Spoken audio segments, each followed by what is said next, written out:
vocês assistiram um vídeo recente aqui do canal sobre Kung Fu Panda 4. Eu contei toda a história do filme pra vocês, deixei explicadinho, mastigadinho pra todo mundo assistir. E mesmo assim tiveram pessoas que não gostaram e até me xingaram me chamando de Doutor Spoiler. Mas tudo bem, espero que muitos de vocês tenham curtido todo aquele resumo que eu fiz pra vocês do quarto filme, pra ajudar vocês a entenderem que Kung Fu Panda 4 foi muito decepcionante. Ele é um filme legal de se assistir, mas ele poderia ter sido o melhor da franquia, sem dúvidas nenhuma.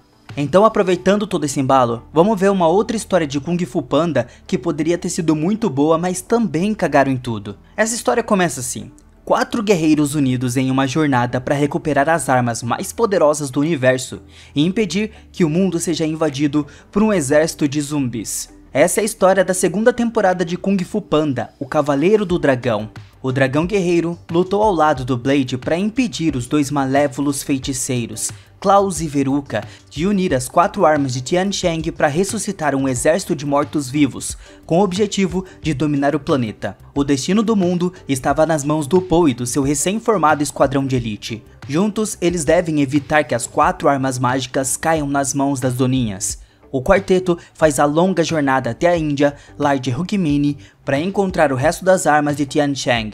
Veruca e Klaus já têm a luva, enquanto Hukmini possui o chicote de fogo, que também pode se transformar em um cajado. Agora, faltam apenas 2 armas a serem encontradas. Entre elas estão as Rodas da Tempestade, e para encontrá-las, o grupo precisa do pingente dos mestres mastodontes. Hukmini afirma saber onde encontrar a joia, e vai atrás de Dia, sua ex-parceira no crime, porque sabe que ela tem o pingente. Ao chegar na cidade, o trio faz uma pausa para uma experiência gastronômica, enquanto Hukmini limpa as barracas e rouba um dos itens. O ladrão é pego por Jayesh, o governante da cidade, e Po aparece para tirá-la antes que o macaco se meta em encrenca.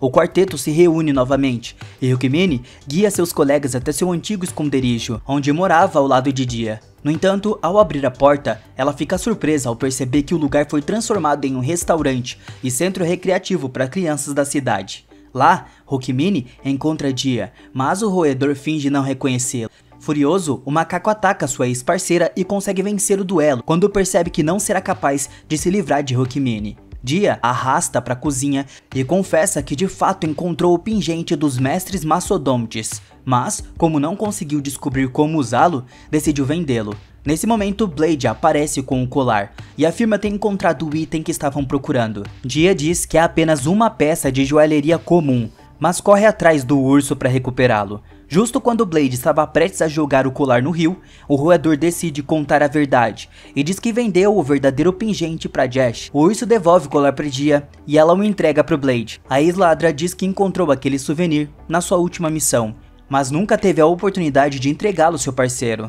Agora que as duas se entenderam, Dia decide ajudar a recuperar o pingente. Jash considera que esse item é um dos mais valiosos na sua coleção e o mantém trancado em um cofre especial. Para entrar lá, o grupo vai precisar roubar a chave e passar pelos guardas. Dia diz que naquela noite haveria uma festa de noivado para celebrar a união da sua filha Padman e Jash. Depois de passar pelos guardas serpentes, o grupo se infiltra no castelo. A missão do Blade é distrair o anfitrião até que Hukmini consiga pegar a chave. Sr. Ping, o pai do Po, é responsável por vigiar Jash e dar sinal assim que ele entrar no palácio, para evitar que a missão falhe. O único trabalho do desajeitado panda é servir a mesa a petiscos enquanto seu grupo faz todo o trabalho. Enquanto espera o sinal do Ping, a ladra acaba se entretendo com algumas coisas e não percebe que o ganso dá o sinal. Mesmo assim, Blade vai distrair o elefante e o segue até o castelo. Perdido no meio de uma ilha, Veruca e Klaus procuram uma maneira de descer das árvores, pois acabaram ficando presos lá. Depois de escaparem com a luva, de repente são atacados por saqueadores que roubaram toda a sua comida. No entanto, Veruca não permite que eles se safem disso e usa seus poderes para perseguir os ladrões. A Doninha sabe que o Elmo Dourado, a terceira arma mágica, estava naquele lugar. Então, captura um dos saqueadores para obter informações sobre seu paradeiro. Para surpresa deles, encontraram Nigel, o antigo mago do seu reino, e o Klaus corre para libertá-lo. Enquanto isso, no castelo, Blade cumpre o acordo e distrai o elefante, mas Hukmini ainda estava ocupado roubando as joias dos convidados. Ping pede ao filho para ajudá-lo a conseguir a chave, enquanto Jash mostra algumas das suas pinturas para o urso. O Paul consegue a chave e corre direto ao cofre. Ao entrar na sala, ele avista várias armadilhas para evitar que a joia seja roubada. O Ping decide ficar de guarda enquanto o Paul tenta passar pelos fios vermelhos sem acionar o sino. Hawkman aparece em seguida e ajuda a vigiar os guardas com a ajuda de um par de rachis. O Paul consegue o pingente e Blade se reúne com seus amigos. No entanto, ao sair do palácio, percebem que caíram em uma armadilha. Foram traídos por Dia, que informou ao elefante que um grupo de ladrões disfarçados tentaria roubar o pingente naquela noite. O roedor fez isso para ganhar a confiança do seu futuro genro. Após serem pegos em flagrante, Jash ordena que seus guardas levem os malfeitores para a prisão, e Hawkman é condenada a pagar por todos os seus furtos. Após alguns minutos procurando uma saída da cela, Blade encontra uma passagem secreta e destrói o chão para que possam escapar. Enquanto tenta convencer Jash a libertá-la, Hawkman descobre as verdadeiras intenções do elefante e por que ele quer se casar com Padman. Dia é a segunda pessoa mais rica da cidade, e ao se casar com a sua filha, o Demente terá posse de toda aquela terra. Dessa forma, ele pode destruir a cidade e transformá-la em um estacionamento para lucros futuros. Após revelar seu plano maligno, Jash vai para a cerimônia. O que ele não percebe é que seus prisioneiros se libertaram e estão prestes a arruinar seu casamento. Enquanto isso, Nigel leva as doninhas para a vila onde os magos estão vivendo. O bode explica que, depois que Veruca foi presa, os magos tiveram que fugir da Inglaterra e navegar por meses até encontrarem aquela ilha.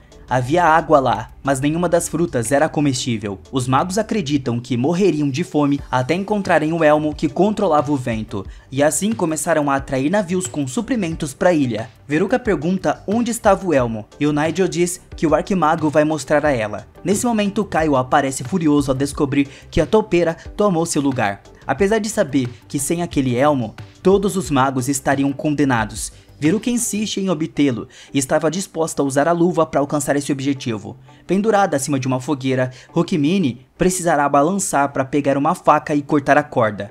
Depois de se libertar, ela parte em busca dos seus amigos. O Paul e Blade invadem a cerimônia e são atacados pelos guardas serpentes, mas o macaco chega a tempo de ajudá-los. Enquanto isso, o casal dá 7 voltas ao redor da fogueira para oficializar seu casamento. Durante a batalha, Jayash coloca o pingente no pescoço de Padman e torna a união oficial. Ainda assim, Ping tenta roubá-lo e acaba quebrando a pedra. Tudo parecia estar perdido quando de repente a joia começa a brilhar e a luz invade o corpo do ganso. Então o Sr. Ping abre os olhos e o Paul percebe que algo estava errado. Ele se desespera quando percebe que seu pai foi possuído e estava atacando seus amigos. O espírito se apresenta como Mestre Mastodonte e afirma que ninguém mais deveria empunhar armas de Tianshang. Na tentativa de se livrar desse espírito demente, o trio se esconde no subsolo, mas são perseguidos e o Paul consegue segurar o corpo do seu pai.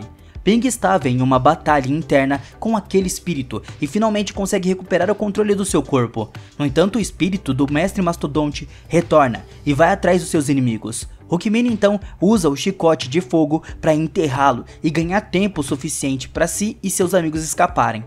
No entanto, quando o ganso se solta e começa a aterrorizar a cidade, Jash ordena que seus guardas o ataquem, mas o espírito acaba vencendo a batalha. Os 3 guerreiros então usam o chicote como isca para atrair o espírito, e o Paul tenta fazer seu pai recuperar a consciência. Quando o espírito finalmente consegue pegar o chicote e estava prestes a eliminar o panda, Ping toma o controle, recusando-se a permitir que alguém machuque o seu filho. Agora, ele consegue permitir que o espírito se manifeste de acordo com a sua vontade, e o Paul pede ajuda do Mestre Mastodonte para evitar que as 2 doninhas tomem posse das 4 armas. Determinado a evitar que as armas tão poderosas caíssem nas mãos erradas, o espírito decide ajudá-los nessa jornada e promete guiá-los até as rodas da tempestade. Então, em uma disputa pelo elmo, Veruca e Kyle iniciam um duelo. A doninha usa os seus poderes para prender seu amigo. Sua única chance de se salvar é usar o seu elmo para fazer o navio flutuar. E assim, Kyle consegue evitar de ser esmagado pelas raízes. Então Veruca encontra uma distração para atacá-lo novamente, e durante a queda, a topeira acaba perdendo seu elmo. Após tomar a posse do elmo, a doninha joga o Kyle para fora do navio e parte em busca de outras 2 armas, despedindo-se do seu antigo amigo. Dia dá um barco para eles navegarem até o seu destino final. Nesse ponto, Jash finalmente anuncia seus verdadeiros planos para a cidade. Agora que se casou com Padma, ele tem o direito de fazer o que quiser com aquele lugar. No entanto, ele não esperava que a jovem roedora também tivesse um plano. Ela foi a primeira a agir e transferiu todos os bens do Jesh, que após o casamento também se tornaram seus, para o nome da sua mãe. Portanto, Dia se tornou a única proprietária daquele lugar, e afirma que não permitirá que a cidade seja destruída.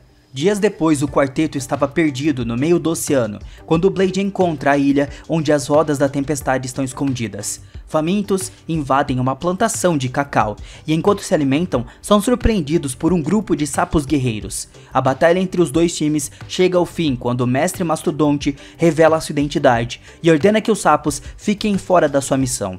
Nesse momento, as criaturas decidem oferecer abrigo e comida aos invasores.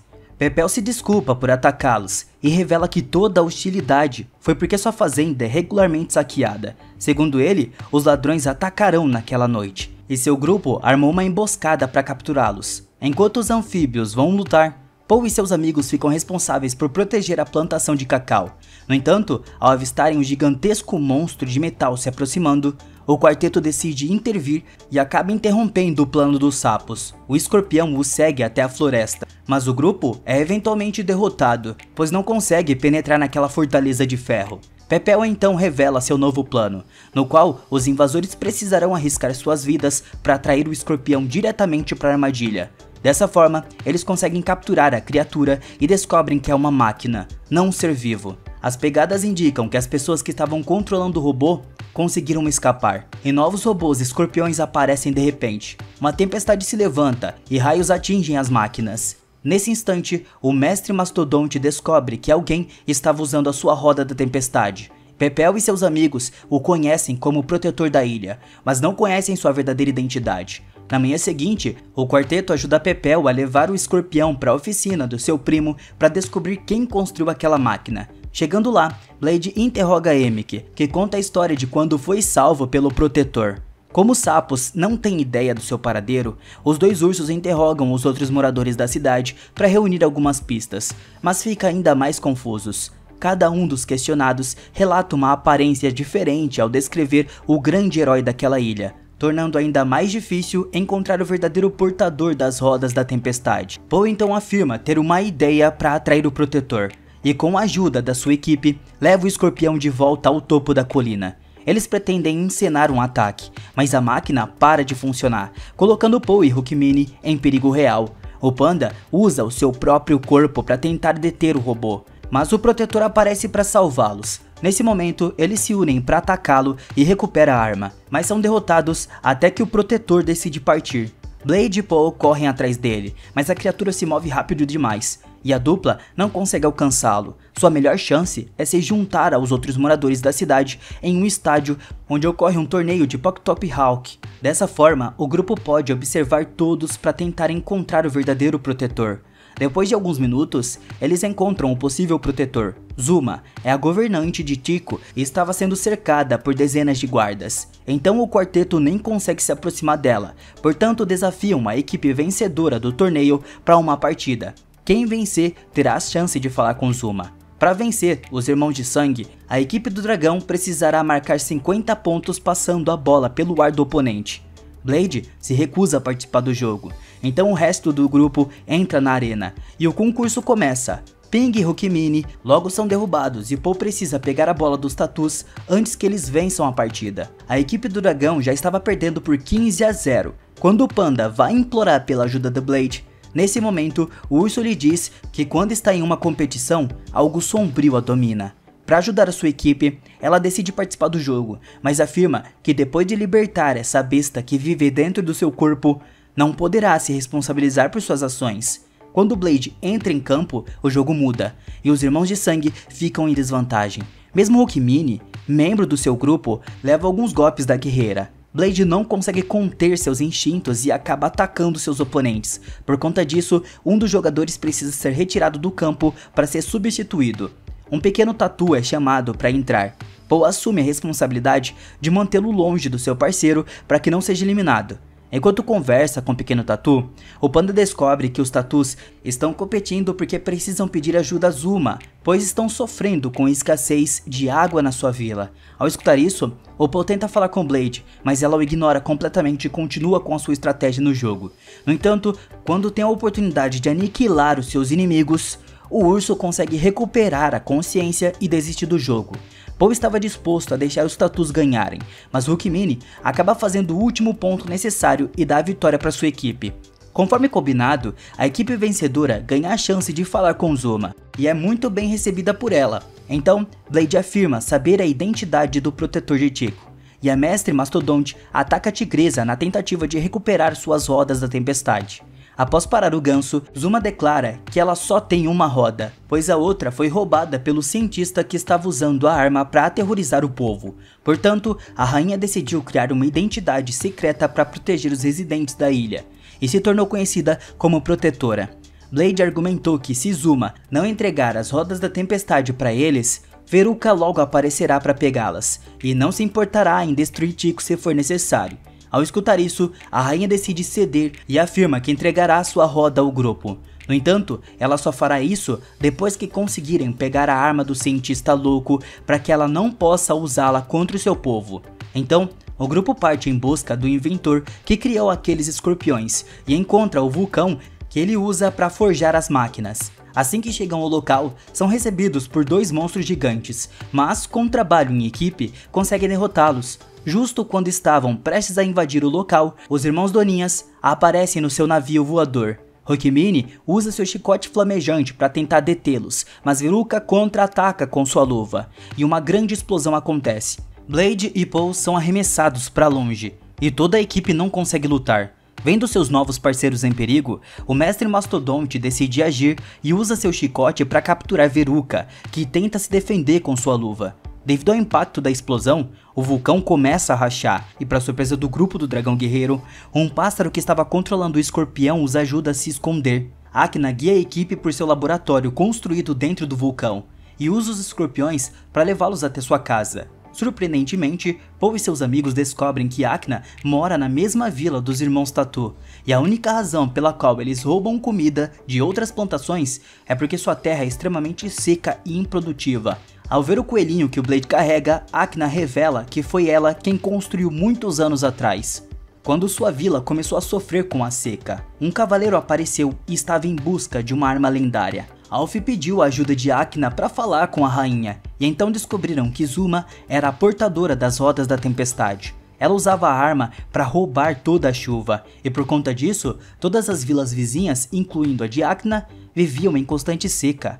Alf tentou roubar a arma, mas com a ajuda do pássaro, ele conseguiu obter apenas uma das rodas. Depois de cumprir sua missão, ele teve que voltar para a Inglaterra e levou a arma. Na despedida, Akina entregou ao cavaleiro um presente para que ele desse à sua irmãzinha. Agora o pássaro sabe que Blade é a irmã de Alf e pergunta como ele está. O urso então dá a triste notícia de que seu irmão foi morto por Veruca. Ao descobrir que a outra roda foi levada para a Inglaterra há vários anos, Blade entra em desespero. Então Paul tem a ideia de pedir ajuda dos sapos para recuperar a roda que estava na posse de Zuma. De repente, eles avistam o navio de Veruca se aproximando, e eles precisam se esconder rapidamente. O sapo arrisca sua própria vida sendo interrogado pelos dois irmãos, mas se recusa a entregar seus amigos. Quando é capturado, a equipe do dragão guerreiro decide agir, mas o protetor aparece para protegê-lo, e Veruca aproveita a oportunidade para tentar roubar a arma. Ao ser atacada, Zuma descobre o verdadeiro poder da luva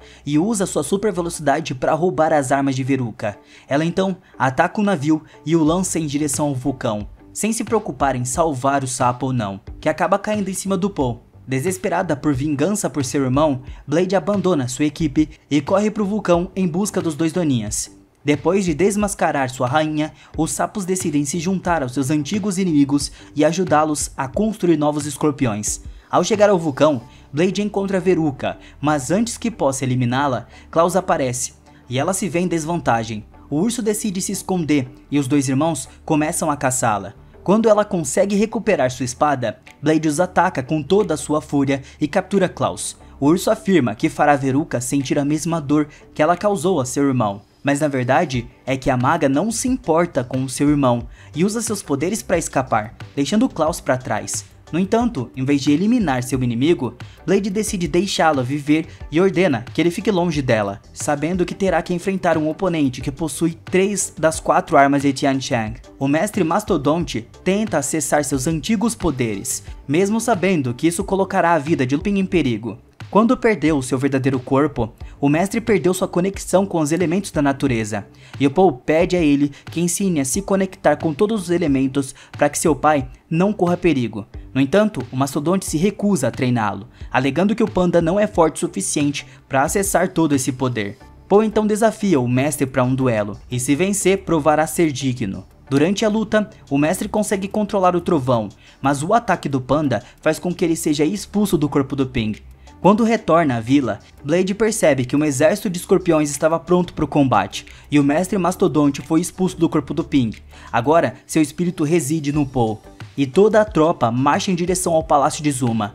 Quando a rainha vai confrontá-los, ela é desmascarada na frente de todos os habitantes da cidade, e Zuma afirma que não sabe do que o Paul estava falando. A tigresa ordena que seus guardas enfrentem os inimigos, enquanto ela vai atrás das suas armas mágicas. Vendo sua líder destruindo a cidade, os aldeões descobrem a verdade e decidem fugir. Sentindo-se abandonada por seu povo, Zuma pretende usar a pirâmide para destruí-los, mas o Paul se recusa a desistir. Com a ajuda de Blade e Akina, o panda luta contra a tigresa, mas é eventualmente derrotado por ela. Acreditando que seu amigo está morto, o grupo decide continuar a batalha para que a vida do Paul não tenha sido em vão. Enquanto os espíritos do Mastodonte e Paul conversam, um buraco negro se abre. Nesse momento, o elefante explica que as armas de Tian Shan são projetadas para aprisionar as almas dos inimigos derrotados por elas, e assim a alma de um deles precisa ser levada embora. Acreditando que o panda é a melhor chance de derrotar Zuma, o mestre decide se sacrificar. Blade estava prestes a ser destruída pela luva, quando Paul se levanta e corre para salvá-la. Com um ataque, Zuma perde seu capacete e a pirâmide começa a cair. Todos estariam condenados à morte se não fosse pelo Paul e Blade, que conseguiram recuperar a arma. Panda usa sua super velocidade concedida pela arma para reunir todas as outras e impedir que a pirâmide destrua a cidade. No final da batalha, Zuma é presa por seu próprio povo, e Pop é eleito como o novo líder. Agora a equipe do dragão tem uma longa jornada até a Inglaterra em busca da segunda arma, e Akina decide acompanhá-los durante a viagem. Enquanto vagam pelo vasto oceano, o Sr. Ping observa a lua, percebendo que é o primeiro dia do ano novo lunar da China, uma data digna de uma grande celebração, e o Paul decide compartilhar a história dessa tradição com seus amigos. Milhares de anos atrás, monstros perigosos vagavam pela China, e os únicos capazes de enfrentá-los eram os caçadores que arriscavam suas vidas para proteger o país. Ao longo do tempo, os caçadores desapareceram, e tudo o que restou foram as histórias das suas grandes bravuras. Poucos foram deixados para proteger a população chinesa, e entre eles estava o Paul, um viajante solitário que percorreu todo o país para provar-se como o maior caçador de todos os tempos. Em uma noite, o viajante chegou a uma vila onde foi muito mal recebido e estava cansado e com fome, mas ninguém estava disposto a ajudá-lo, até que o panda encontrou o restaurante de um velho ganso, que lhe serviu alguns bolinhos. De repente, uma fera temível invadiu a cidade, e a lâmina não consegue derrotá-lo. O caçador estava prestes a ser devorado, quando o Paul aparece para enfrentá-lo, mas também é esmagado pela criatura. No entanto, quando o sol nasce sobre o horizonte, o monstro foge com a promessa de que retornará na próxima noite. Assustado pelo que acabou de acontecer, o panda pergunta a um dos moradores o motivo do ataque, e Akina explica que a cada 12 meses, na noite mais longa do ano, o espírito do monstro, Nian, aparece para aterrorizá-los. Por 14 noites seguidas, o ataque só chega ao fim quando a luz de uma nova lua cheia o faz hibernar por um ano. Para garantir sua sobrevivência, a maioria dos moradores foge para as colinas antes do anoitecer e só retorna de manhã. A lâmina é uma das poucas pessoas que permanece na cidade porque estava determinada a eliminar aquele monstro. No entanto, naquela noite, ela terá que ajudar o Paul para realizar mais uma tentativa de destruir Nian e salvar a sua vila. O monstro persegue o Paul até o restaurante do Sr. Ping, que consegue cercá-lo. Assim que Lâmina estava prestes a eliminar a fera, o sol nasce novamente, e o jovem deixa claro que dessa vez a criatura conseguiu destruir uma grande parte da vila, e os caçadores são expulsos do lugar. A dupla se separa, e cada um segue seu próprio destino. Após algumas horas de caminhada, o Paul encontra 3 moradores locais, que decidiram deixar a cidade e começar uma nova vida em outro lugar. Preocupado com os outros moradores, o panda decide fazer mais uma tentativa de parar Nian e volta à cidade para executar o seu plano naquela noite. O plano é distribuir lanternas e fogos de artifício por toda a vila, porque se o monstro não resiste muito bem à luz do dia, talvez a luz artificial poderia fazer alguma coisa. Quando a noite chega, a criatura aparece para mais uma visita, mas dessa vez os moradores estão preparados para revidar. Ao encontrar os fogos de artifício e as lanternas vermelhas, Nian fica desorientado e não consegue atacar os caçadores. Eles colocam uma fantasia de dragão e começam a persegui-lo, causando pânico real no demônio. Para encerrar o show de luzes, Akina lança um míssil de fogos de artifício, fazendo com que Nian não tenha escolha senão fugir. A partir desse dia, a cada ano, a vila realizava uma grande festa cheia de luzes e comida para espantar os monstros e nunca mais sofrerem ataques novamente. Após contar a história do Ano Novo Chinês, o Paul se sente ainda mais próximo dos seus amigos e promete que continuará ao lado deles, aconteça o que acontecer. O que vocês acham dessa série de Kung Fu Panda? Eu sei que ela tem os seus altos e baixos, e mais baixos ainda. Tá, é muito baixo. Mas tudo bem, a história é até que interessante, só que ela tem muitas pontas soltas, tem muita coisa que daria pra ser melhor reaproveitado, e sem contar da parte gráfica do negócio, porque se você é acostumado assistindo os filmes, você vê que é tudo muito bem animado. Mas quando você vai pra séries, tem um downgrade absurdo. Então deixa nos comentários, qual que é a sua nota pra toda essa série do Kung Fu Panda? Na minha cabeça, serviria um 5,5, porque ela tem uma história legal. Presta atenção, uma história legal, não é perfeita. Espero sua opinião, deixa aí nos comentários. Obrigado por assistirem e até a próxima.